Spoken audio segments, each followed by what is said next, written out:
Things I hate about the Challenger.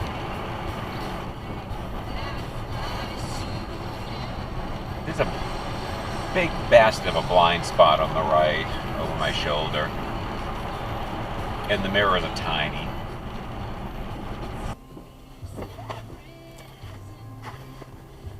It has no power retention, so when I shut it off, the radio shuts off and I can't open the window. Or close the window. Uconnect. It has the memory of a goldfish. I'll turn on the car, I'll turn off the car, and then turn it back on again. And whatever song was playing when I got out of the car will start all over again. Ready? 153. And it went back to 0. Because now it's reading the flash drive that's in the console again. Ford Sync doesn't do this. Ford Sync 1.0 that I'm running, which is 15 years old, doesn't do this.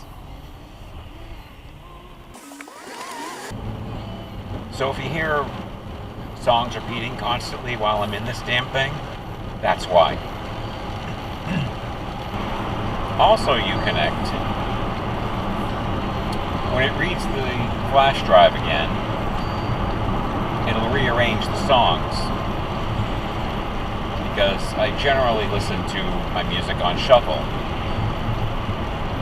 The Fusion, the Ford, will remember what order the songs were in when I shut the car off. So some things will repeat in short order, which is not why I listen to the songs on shuffle.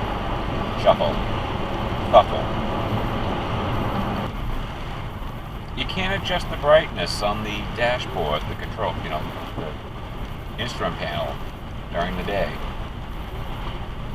When the headlights come on, it goes dim, or it's full bright. There's no middle ground. Also, the wheel to adjust the brightness on the instrument panel has 2 indents. They're very close together, and the wheel itself is very loose.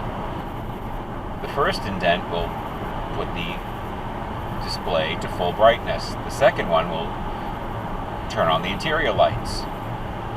And they're very easy to just go right past. So if you're going to adjust the brightness, your interior lights might come on if you're not really careful. Headlights are on. This is the dimmer.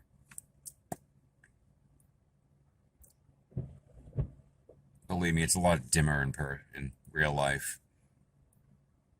But yeah, you can see that. There's a power point in the center console, and there's one in the passenger side footwell.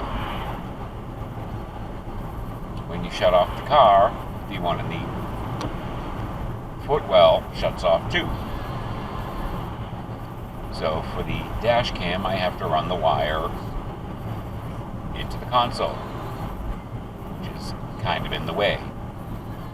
The automatic day-night rear view mirror.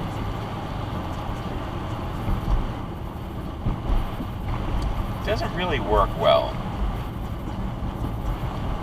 Sometimes you get somebody behind you, like right now, who has a misaligned headlight during the daylight hours, and it's blinding you, and you can't flip it up to, alleviate the annoyance.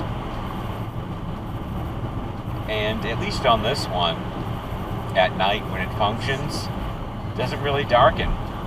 It just turns everything blue.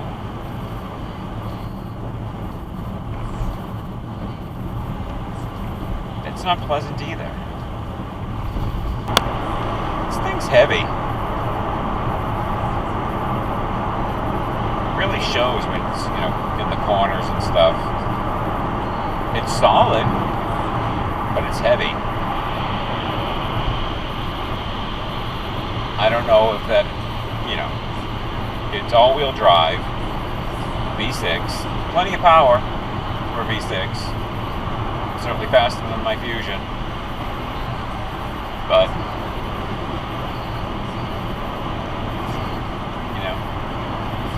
and when I accelerate up hills for some reason, I don't know if it's the all-wheel drive or whatever, but it vibrates out the front end. I don't know if that's a design flaw or if there's something wrong with this particular car.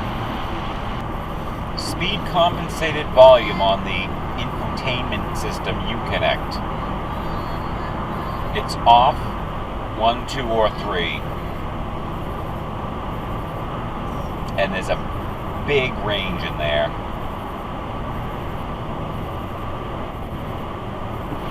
Like really blasting on 3. But there's a distinct lack of legroom in this thing. I'm like 5'9", but I'm a little bit cramped. And like most new cars these days, the console is just too damn wide.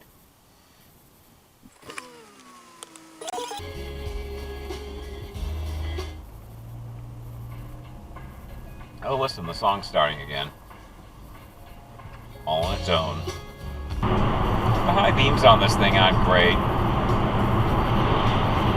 Admittedly, they're conventional halogen bulbs, but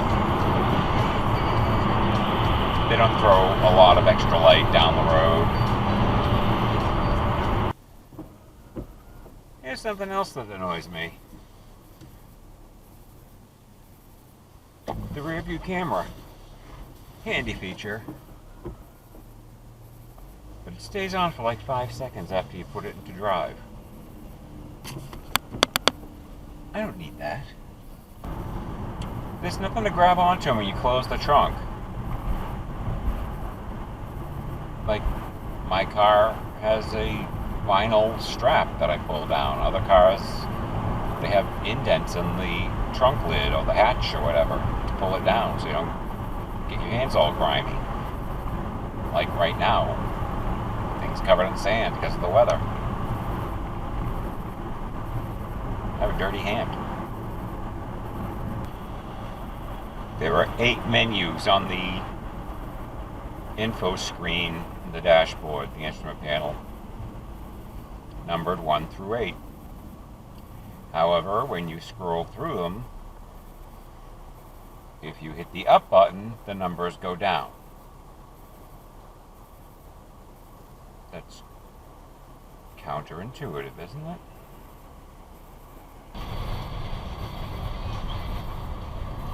The window switches. They have express down, but not express up. And they're set really far back in the door grab handle thing. Thank you. The express down driver's window, you give it a gentle tap and it goes all the way down. That's annoying. And the power windows are slow. Thank you.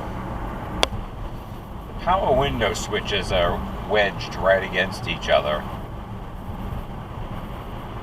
If you're not careful, you can accidentally open them both at the same time. I've done that. The trip odometer resets the mileage, the gas mileage, and the time driven. You can't do them separately. I hate having to adjust the vents through this touch screen.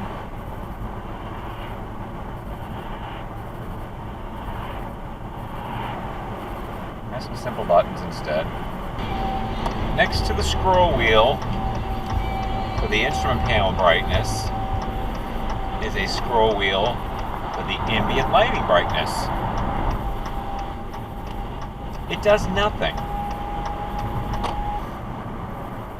And finally, The struts in the trunk are really weak. I don't know if that's on purpose or they're already wearing out, but this thing only has 13,000 miles on it. Shouldn't slam shut like it does. So in conclusion, I didn't think it was physically possible, but this both sucks and blows.